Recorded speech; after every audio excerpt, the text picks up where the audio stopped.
Hello dear, जितने भी मेरे सेकेंड ईयर के डियर स्टूडेंट हैं, वेलकम करता हूं आप सभी को। तो पता है आप लोगों का कि मैं आज जो है मंडे है, मेडिकल सर्जिकल नर्सिंग 1 जो कि फर्स्ट पेपर होता है, तो फर्स्ट दिन है इस सप्ताह का।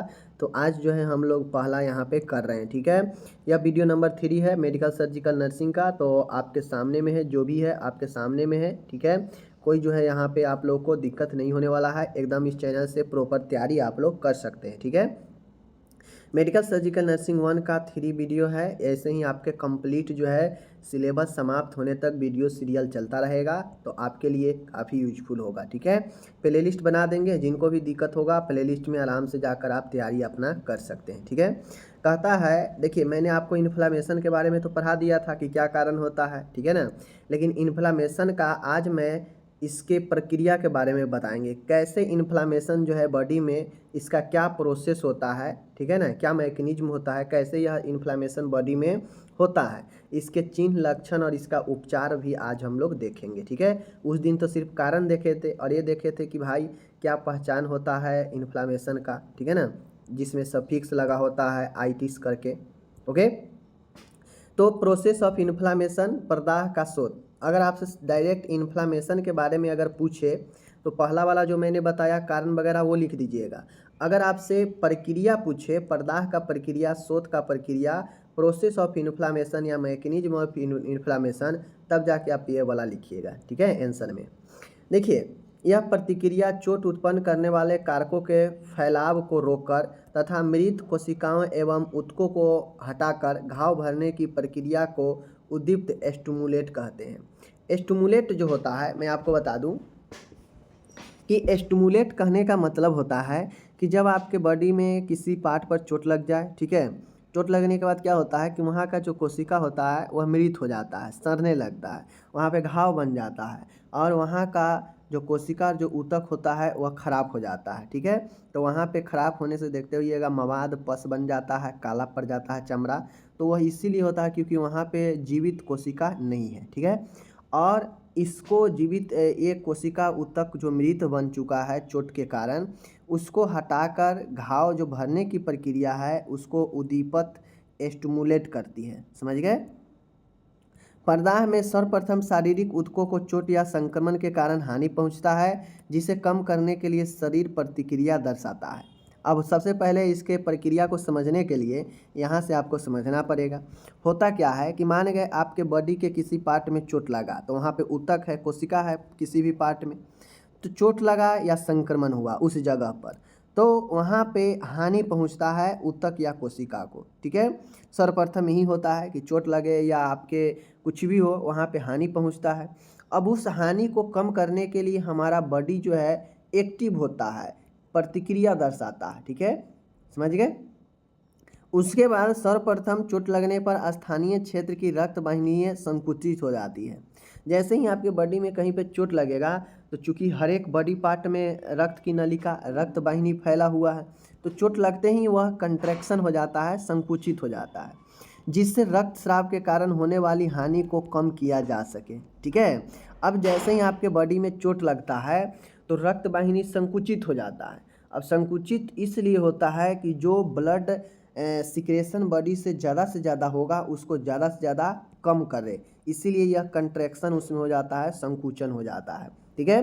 तो यह बॉडी हमारा ऑटोमेटिक ये काम करता है, यह प्रक्रिया ऑटोमेटिक करता है, समझ गए। इसी तरह संक्रमण की सूचना प्राप्त होने पर कोशिकाओं की उपस्थिति बढ़ाने के लिए रक्त संवहन बढ़ जाता है, जिसे आसान बनाने के लिए रक्त वाहिनियाँ फैल जाती है। अब जैसे चोट लगने के कंडीशन में रक्त वाहिनी संकुचित हो जाता है, लेकिन संक्रमण के मामले में रक्त वाहिनियाँ फैल जाती है। फैलती इसलिए है ताकि ज़्यादा से ज़्यादा जो सेल का जो एक्टिव है वो ज़्यादा से ज़्यादा बढ़ जाए। और कब बढ़ेगा, तो ब्लड ज़्यादा से ज़्यादा रक्त वाहिनी फैलेगा तो ज़्यादा से ज़्यादा ब्लड जो है संवहन होगा, मतलब ब्लड का बहाव होगा, तो ज़्यादा से ज़्यादा जो है वहाँ पे संक्रमण का कम जो है संभावना बनता है, ठीक है। यहाँ रक्त संवहन बढ़ने से तरल पदार्थ या प्लाज्मा छनकर ऊतकों के बीच उपस्थित रिक्त स्थानों में भर जाते हैं, जिसे यह स्थान की तुलना में उभरा हुआ प्रतीत होता है। इसे सूजन कहते हैं। इस तरह यह प्रक्रिया चलती रहती है, ठीक है।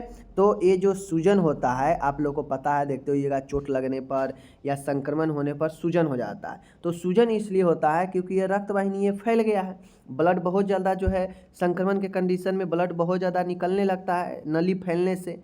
अब होता यह है कि जो ज़्यादा ब्लड बहाव होता है, बढ़ने लगता है, तो जो पदार्थ या जो प्लाज्मा होता है वह छन कर ऊतकों के बीच में जो है रह जाता है, जिससे वहाँ पे अन्य स्थान की तुलना में उभरा हुआ प्रतीत होता है। इसे सूजन कहते हैं और इस तरह यह प्रक्रिया प्रोसेस जो है चलती रहती है। ठीक है। तो आपके बॉडी में अगर इन्फ्लामेशन जो होता है, चाहे चोट के कारण हो चाहे सूजन के कारण हो, तो यह इसी प्रकार से आपके बॉडी में चलते रहता है कि संक्रमण के केस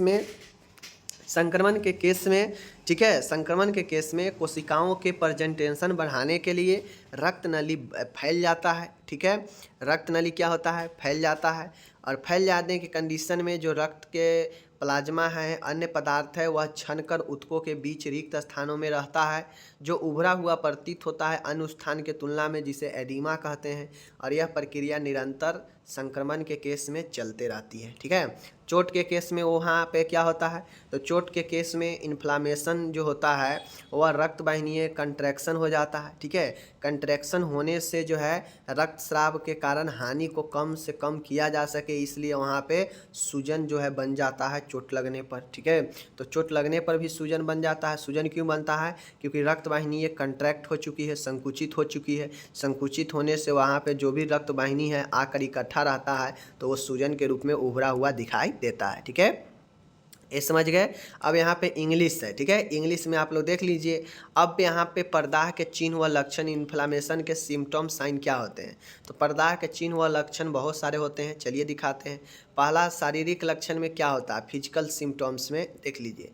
फिजिकल शारीरिक लक्षण में बेचैनी, थकान दिखेगा, भूख नहीं लगेगा, नींद ना आना, कब्ज ना आना, बुखार, ठीक है, कॉन्स्टिपेशन, कब्ज ना आना नहीं होगा। ठीक है, नींद ना आना ये सही है, कब्ज आना, ठीक है, यहाँ पे कब्ज होना होगा। ठीक है, कॉन्स्टिपेशन, फीवर, नाड़ी की गति बढ़ जाना, पल्स रेट बढ़ जाना, तो ये सब कुछ शारीरिक लक्षण है। बेचैनी, भूख न लगना, नींद न लगना, कब्ज होना, बुखार लगना, ठीक है, नाड़ी गति बढ़ना, ये सब शारीरिक लक्षण इन्फ्लामेशन में दिखता है। ठीक है, आगे है स्थानीय चिन्ह एवं लक्षण, लोकल साइन एंड सिम्टम्स। अब कुछ लोकल साइन एंड सिम्टम्स भी होते हैं।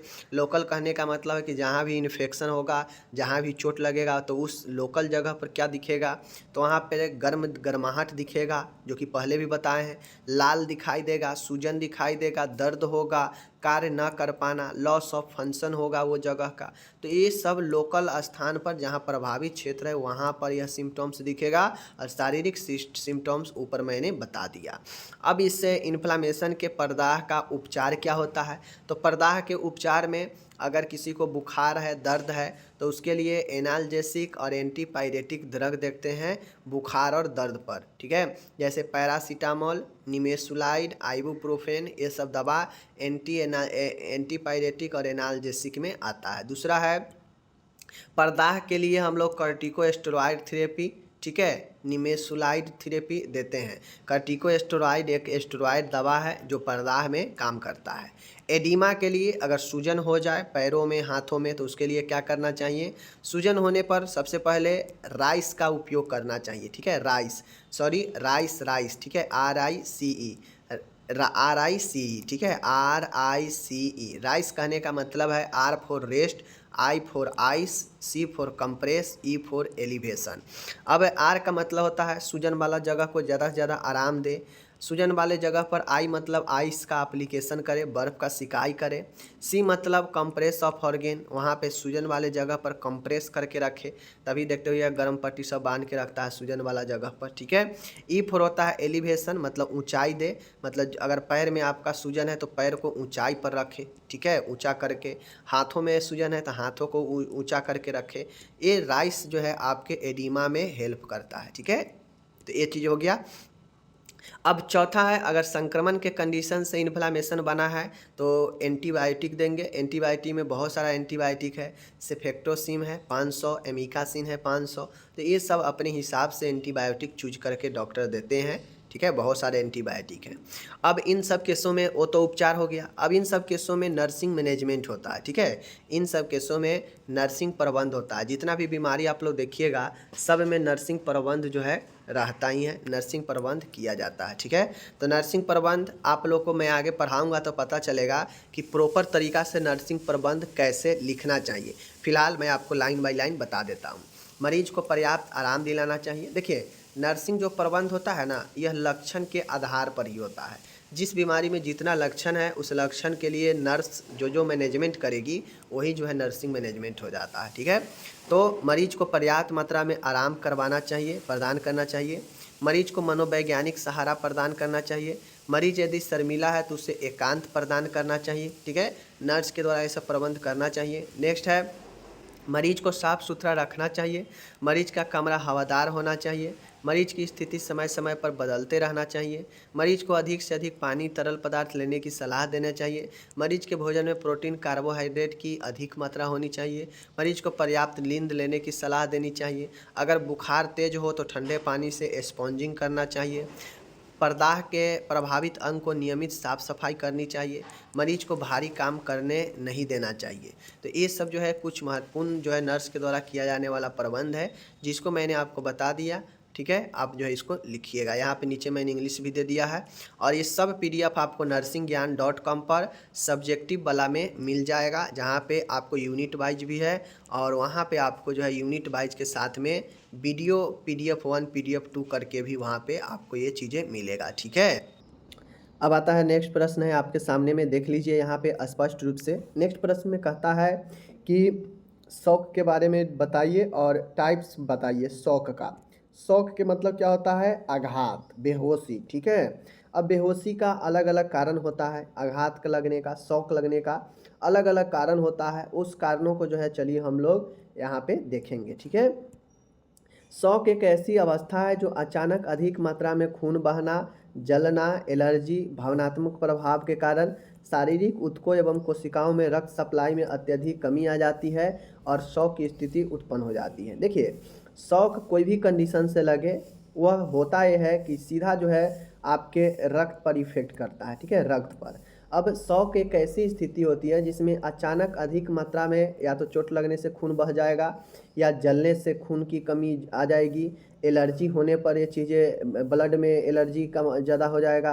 ठीक है ना, प्रतिक्रिया, भावनात्मक प्रभाव, इन सभी कारणों से शारीरिक ऊतकों एवं कोशिकाओं में रक्त सप्लाई में अत्यधिक कमी आ जाती है और शौक का स्थिति उत्पन्न हो जाता है। ठीक है, तो ये चीज़ें होता है शौक में।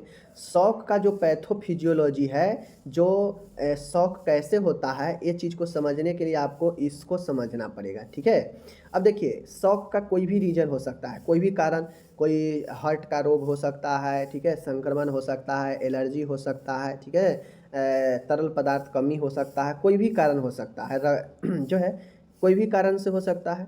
कोई भी कारण सीधा रक्त में कमी लाता है, रक्त प्रवाह में कमी लाता है। ठीक है, अब जैसे ही आपके रक्त प्रवाह, ब्लड सर्कुलेशन कमेगा तो आपका जो कार्डियक आउटपुट है, हार्ट का जो काम करने की दर है, उसमें भी कमी आ जाएगा। अब जैसे ही कार्डियक आउटपुट कम आएगा, रक्तचाप में अचानक आपका वृद्धि देखने को मिल जाएगा। और जैसे ही रक्तचाप वृद्धि होगा तो आपका जो अलग अलग जो तंत्र है, सिस्टमैटिक तंत्र है, वह उत्तेजित हो जाएगा। ठीक है, एक्साइटेड हो जाएगा। धमनिया में कंट्रैक्शन आ जाएगा, संकुचन आ जाएगा और रक्तचाप जो है पुनः समान हो जाएगा। यह समान कब होता है? जब आपका बॉडी पुनः शौक से बाहर निकलता है। ठीक है, तो इस स्थिति में यही पैथोफिजियोलॉजी है आपके शौक होने का। पहले कारण कुछ भी हो, कुछ भी कारण होगा, रक्त प्रवाह में सीधा कमी आएगा। रक्त प्रवाह में कमी आएगा तो जानते हैं कार्डियक का आउटपुट भी कम आ जाएगा और जब कार्डियक आउटपुट कम होगा, रक्तचाप में वृद्धि हो जाएगा और उस रक्तचाप में जैसे ही वृद्धि होगा, आपका जो भी सिस्टम है, तंत्र है, वो उत्तेजित हो जाएगा और फिर जो है धमनियों में संकुचन होगा और लास्ट में फिर से पुनः रक्त समान हो जाएगा। ठीक है, तो ये पैथोफिजियोलॉजी है। अब आता है शौक के प्रकार में।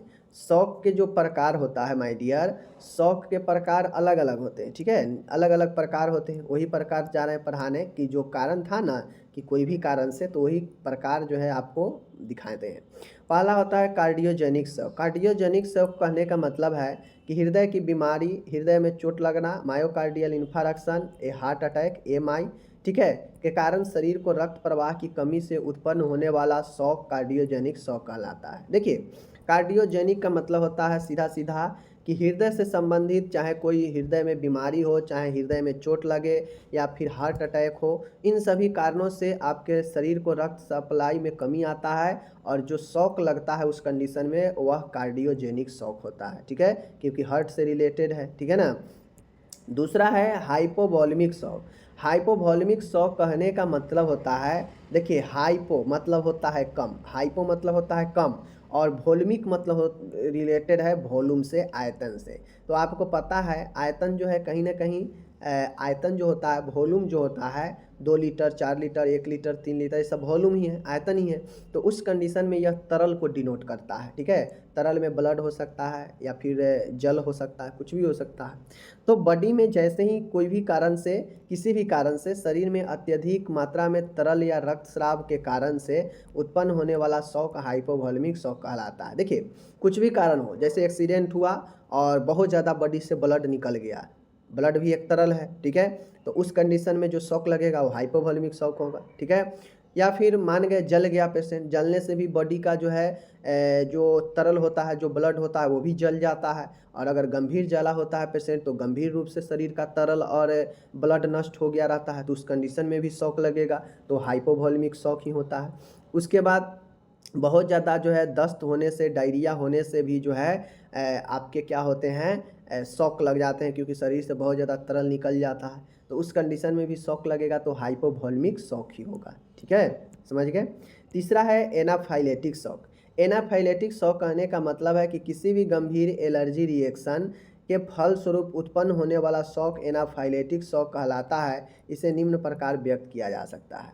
एनाफाइलेटिक शॉक जो होता है बॉडी में किसी भी गंभीर एलर्जी के बाद जो है यह उत्पन्न होता है। ठीक है, चाहे वो एलर्जी कोई दवा से हो, चाहे एलर्जी धूल से हो, कुछ भी चीज़ से एलर्जी हो, और उस एलर्जी के गंभीर रिएक्शन के कारण आपको अगर शॉक लगता है तो वह एनाफाइलेटिक शॉक कहलाता है। ठीक है, जिसको हम निम्न प्रकार से देख सकते हैं। जैसे आपके बॉडी में एलर्जी रिएक्शन होगा, वह एलर्जी रिएक्शन क्या करेगा, वैसोडिलेशन कर देगा, रक्त वाहिनियों में संकुचन कर देगा। अब जैसे ही रक्त वाहिनी में संकुचन आएगा तो आपका जो फ्लूइड लीक है वह ब्लड वेसल्स से निकलने लगेगा, यानी तरल जो है वह ब्लड वेसल्स रक्त वाहिनी से लीकेज करने लगेगा।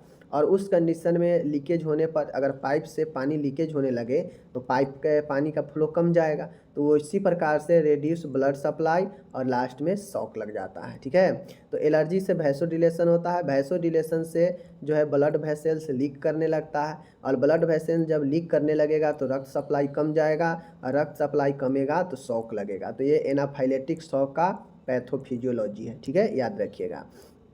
आगा है यहाँ पे चौथा है सेप्टिक शॉक। सेप्टिक शॉक कहने का मतलब होता है कि अत्यधिक गंभीर संक्रमण यानी सीवियर संक्रमण के कारण उत्पन्न होने वाला शॉक सेप्टिक शॉक कहलाता है। जैसे मूत्र नली का संक्रमण, श्वसन तंत्र का संक्रमण, HIV, बहुत सारे संक्रमण होता है। तो अगर गंभीर संक्रमण चपेट में ले लिया है, सीवियर संक्रमण, और उसके कारण अगर शॉक लगा है तो वह सेप्टिक शॉक कहलाता है। ठीक है, ध्यान रखिएगा।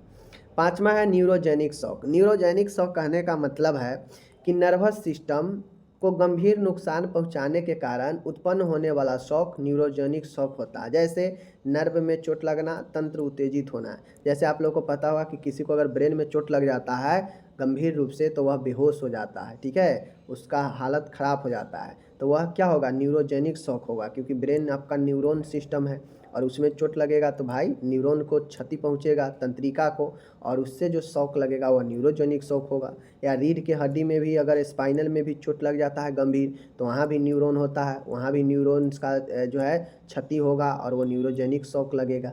तो वही कहता है नर्व में चोट लगना, तंत्र उत्तेजित होना। ठीक है, ये सब जो है न्यूरोजेनिक शॉक में आता है। तो ये शॉक का मैंने 5 प्रकार आपको पढ़ा दिया। ठीक है, इसमें से कोई भी एक प्रकार कहेगा फलाना न्यूरोजेनिक शॉक के बारे में बताइए, कारण बताइए, लक्षण बताइए, ट्रीटमेंट बताइए, तो इस प्रकार से पूछेगा। अगर सीधा 5 नंबर में पूछेगा कि शॉक क्या है, शॉक के प्रकार लिखे, शॉक का फिजियोलॉजी लिखे, तो लिख दीजिएगा। ठीक है, तो ये सब हो गया। यहाँ पे मैंने इंग्लिश दे दिया है प्रॉपर ढंग से। जो भी लोग हैं वो nursingyan.com से MSN 1 के सब्जेक्टिव वाला में से यूनिट वाइज तो है ही, साथ में आपको यह PDF 1 PDF 2 करके भी डाला रहेगा, आप वहाँ से डाउनलोड कर सकते हैं। ठीक है, तो चलिए मिलेंगे अगले वीडियो में, अपना ख्याल रखिएगा, धन्यवाद।